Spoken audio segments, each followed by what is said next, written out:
Okay, so reach and frequency, that's the next thing we need to start thinking about as well. So moving on from the last part of the message, moving forward, we have a bit of an idea about who and what.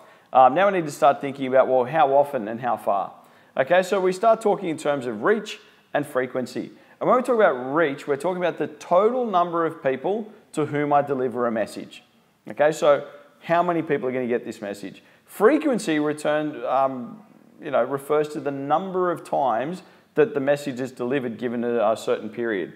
Okay, so we talk about how many people we're getting to, and we talk about how often it's going to occur during that period. And then continuity, okay, which is the last part here, continuity, talks about for how long, okay? So that's those two, for how long are we going to do that? Okay, so the length of time that the media schedule will actually run, okay? So when we talk about reach, what we're doing there is, if you think about traditional mass media, they give you a great exposure to a fairly large audience, okay? And you might get, 4,000 viewers of an ad slot or, 50,000 readers per this page. They'll be able to give you some fairly large numbers, letting you know exactly who's reading that and who's seeing it. Now, I know that in the middle of the evening at 6:30, when everyone's sitting down having their dinner, watching the news, if I run a commercial during the news at 6:30, it's going to have a massive reach. There's going to be, tens and tens of thousands of people watching it. On the other hand, if I have the same TV channel, but it's now 3 o'clock in the morning, not a massive window of people. It will still be quite large, surprisingly large, but notwithstanding, might not be the numbers that we're looking for. Now, new media is something that we talk about as opposed to traditional media, where people are looking at the online engagement, things like your Facebook, etc., and that talks about what you reach there, and they give you exact numbers. But the good thing about the new media is that when I go for TV in the mass spread, I get all sorts of people watching TV.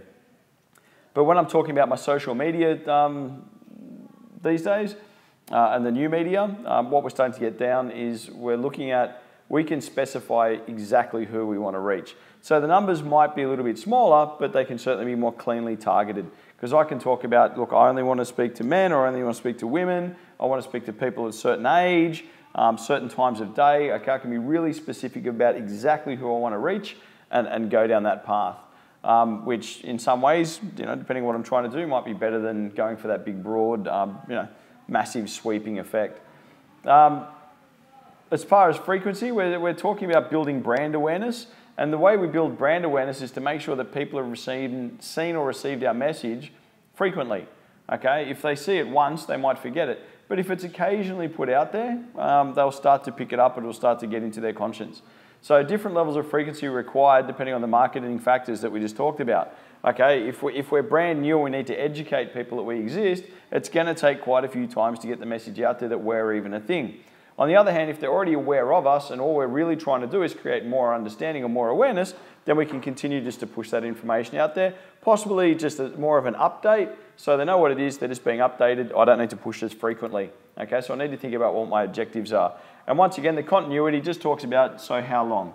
So if I'm going to have that pretty much as a conversation, how many people do I want to talk to? How many times do I want to talk to them? And lastly, over what space is that going to take place? Is it going to be a short, sharp, snappy campaign where we're putting a whole bunch of information out just before a critical event? Or is it going to be a long, drawn-out campaign where we're building up to it? And later on, we'll talk about mixing those up a little bit, where we have a long, slow campaign, and then as we get close to the date, we ramp it right up to really ram home the message, get that sense of urgency. A great one for that's the Easter show they have every April. They start advertising for that one way back in like June the year before. Slow burn, slow burn, slow burn. And then when it gets to February, they spend a massive amount really ramming it home to get everyone there in April. Okay, we'll talk about those in a minute. But reach, frequency, continuity, all tied back up to what you're trying to achieve. And that's starting to get your media requirements, starting to bed them down. Cool.